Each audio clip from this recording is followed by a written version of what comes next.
Well, hello there and welcome. I've had a few questions about the villager selector that we used in our recent trading hall, and so I thought I'd make a short video explaining how it works. So the idea is that you would call for a villager, you would trade for them for a little bit, and then you would decide whether you wanted to keep them or throw them away. And if you keep them, you press the green button, you send them on their way into your trading hall. And if you didn't want them, you press the red button, and that would send them into lava or some other form of death.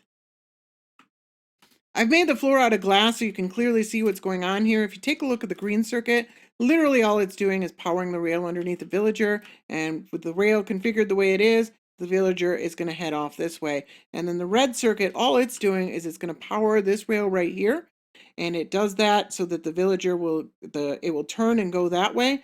And then it's also got a circuit here that will send a signal to power the rail itself. And then this back here, this is just a timer that makes sure that this stays long enough for the minecart to actually get over there. So if you click that, we'll see the rail will turn, the villager will go that way, and then once the timer runs out, it will actually switch back on its own.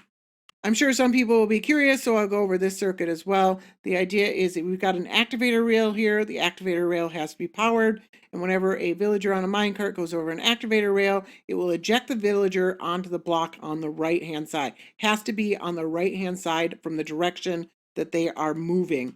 So let's actually take these out so I can show you how I can make this real quick. So you place a solid block on the right-hand side. You need 3 temporary blocks. Remove these 2. Place a sticky piston pointing in. Don't need this one anymore. Need a temporary block on top of this. I usually just use an observer because the next block is an observer as well. And then you remove the temporary block. That will retract that block. But when you put a string in front of that observer, it will bring it right back. And that's all there is to that circuit right there. You do need this glass right here that will hold them in so that they can't escape in the millisecond before they actually drop down. These 3 blocks right here have to be glass or slabs, and then these blocks can actually be whatever you want them to be, but they do need to be there. I've also included the villager holding cell that I use just so that you can have the complete experience showing it all working together. So if we push the button here, it will push some water into the corner, and then on a timer, it will spit out a minecart and suck up one of those villagers.